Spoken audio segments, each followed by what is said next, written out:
Hi Mom, good morning. How are you today? Oke, hari ini kita akan melanjutkan sesi kita berikutnya di meeting kedua dengan tema optimalisasi aplikasi Google Translate dalam belajar bahasa Inggris. Jadi ibu-ibu jangan khawatir ya, kita bisa menggunakan Google Translate. Jadi tidak harus kita mengetahui semua vocab dalam bahasa Inggris, tapi kita bisa mengoptimalisasi penggunaan aplikasi Google Translate.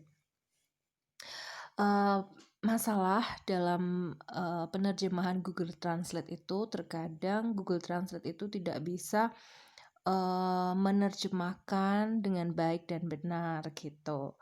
Nah, di sini di slide yang kedua saya berikan contoh. Misalnya kalimat dalam bahasa Indonesia, "Maaf Bu, saya tidak bisa masuk hari ini karena tidak enak badan."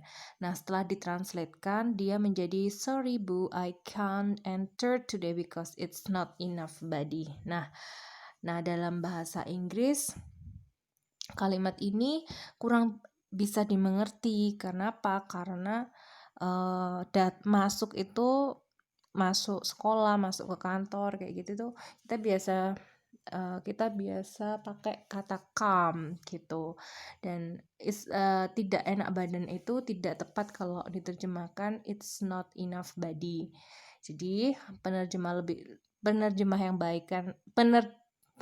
yang baik akan menjadi, "I'm sorry I can't come today because I don't get well." Seperti itu. Nah, kalau misalnya Google Translate tidak bisa mengakomodasikan penerjemahan dengan baik dan benar, maka problem solvingnya seperti apa? Nah, ibu-ibu bisa mentranslatekan kalimat ibu word by word. Apa yang dimaksud word by word? Kata demi kata. Setelah ditranslatekan kata demi kata, kemudian tolong diperiksa apakah kalimat ibu tersebut sudah sesuai dengan grammar yang benar dan juga apakah bisa dimengerti dengan baik gitu. Berikutnya, pastikan kalau kalimat yang ibu buat itu mengandung unsur subject verb atau subject verb object, tergantung kalimatnya. Kadang ada kalimat yang dia tidak membutuhkan objek seperti itu. Contoh di sini example, you wear dark coats. Nah, di sini you sebagai subjek, wear sebagai verb, dan dark coats sebagai objek. Maka dari itu you wear dark clothes sudah menjadi kalimat yang baik karena dia sudah memenuhi unsur ya. Kalau di bahasa Indonesia kan ada subjek, predikat, objek. Nah, dia sudah memenuhi unsur kalimat yang baik. Berikutnya tentang simple present tense. Jadi dalam kaidah tata bahasa Inggris memiliki 16 kaidah ya. Di sini saya tidak akan membahas semuanya, tapi saya akan memberikan gambaran sedikit tentang tenses yang biasa digunakan. Salah satunya adalah simple present tense. Nah, kapan kita bisa menggunakan simple present tense? Simple present tense itu digunakan ketika ibu-ibu ingin menceritakan tentang aktivitas sehari-hari gitu. Jadi paling mudah sendiri simple present tense, tapi penggunaannya harus teliti begitu. Nah, di sini saya membaginya menjadi dua. Yang pertama, kalimat positif dan kalimat negatif. Kalimat positif atau positive sentence. Apa itu kalimat positif yang dimaksud di sini? Kalimat positif yang dimaksud di sini adalah kalimat yang tidak mengandung kata tidak. Ya, jadi bebas dari kata tidak. Contohnya, I clean a bathroom, you wake up. Nah, di kalimat positif ini yang perlu diingat-ingat, jika subjeknya I, you, they, we, maka menggunakan verb 1 yang tidak ditambahin apa-apa.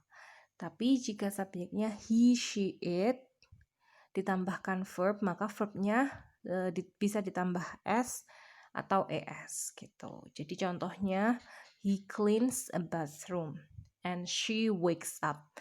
Coba Ibu perhatikan antara kalimat positif dengan subjek I, you, they, we, dan kalimat positif dengan subjek he, she, it, perbedaannya kentara sekali ya.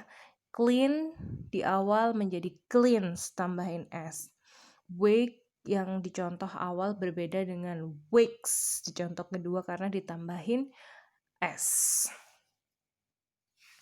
Baik, berikutnya kita ke negative sentence. Nah, kalau negative sentence ini adalah kalimat yang mengandung kata tidak atau not, ya. Jika subjeknya I, you, they, we, maka menggunakan do not atau kita singkat menjadi don't. Contohnya, I don't clean the bathroom. You don't wake up, gitu. Tapi jika subjeknya he, she, it, maka kalimat negatifnya ditambahin kata does not atau kita singkat menjadi doesn't. He doesn't clean the bathroom. She doesn't wake up.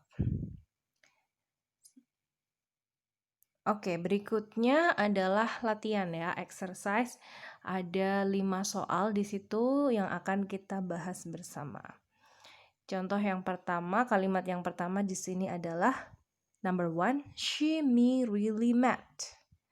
Nah, kalau kita perhatikan di sini, she itu subjek, me itu objek, really mad, sangat marah, adalah adjektif atau kata sifat. Nah, berarti kalimat di nomor 1 ini salah. Kenapa? Karena dia tidak ada kata kerjanya, no verb. Ya, seharusnya kalimat yang benar bisa menjadi she makes me really mad. Dia menjadikanku sangat marah. Dia membuatku sangat marah. Kemudian yang nomor 2 adalah I stop him. Nah, kalau kita perhatikan di sini, dia sudah mengandung unsur subjek, verb, subjek, predikat, objek. I sebagai subjek, stop sebagai verb, him-nya adalah objek. Jadi kalimat ini true, benar. Yang nomor 3, number 3, my daughter play doh every day. Kalau kita amati di sini, my daughter sebagai subjek, play doh sebagai objek, everyday keterangan waktu atau adverb. Salah.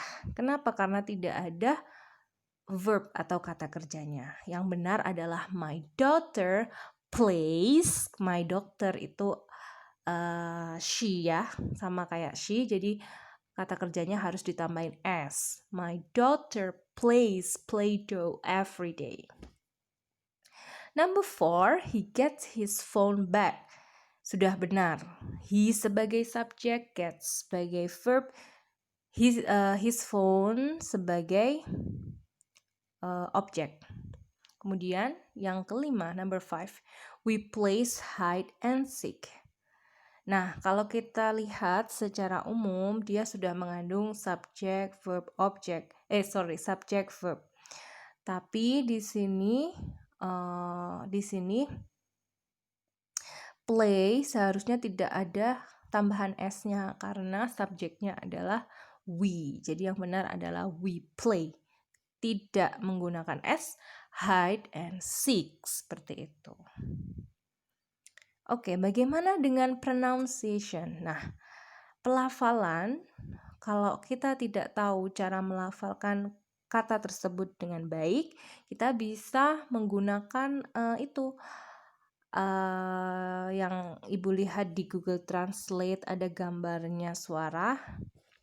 Nah, kita bisa memasukkan kata ke Google Translate, kemudian kita bisa mendengarkan bagaimana cara pelafalannya. Sampai di sini, jika ada pertanyaan nanti bisa komen atau bisa langsung bertanya di WhatsApp group English for Mommies. Berikutnya adalah assignment, tugas dari materi kita hari ini. Yang pertama adalah write down your daily activity as mom. Jadi ibu silahkan menulis kegiatan sehari-hari ibu-ibu sebagai ibu di rumah. Bisa dimulai dari apa aktivitasnya di pagi hari, kemudian apa aktivitas ibu di sore hari, di malam hari. Ibu bisa tulis dulu misalnya di dalam bahasa Indonesia, kemudian bisa ditranslatekan memakai Google Translate, dan setelah itu di kalimatnya diperiksa kembali apakah sudah secara grammar sudah baik dan bisa dipahami. Kemudian setelah selesai dengan teksnya, silahkan berlatih pronunciation dengan bantuan Google Translate juga. Setelah ibu bisa melafalkan semua cerita ibu dengan baik, kemudian ibu bisa merekam suara dengan voice note dan mengirimkan ke WhatsApp saya. Seperti itu, terima kasih. Good luck for the assignment.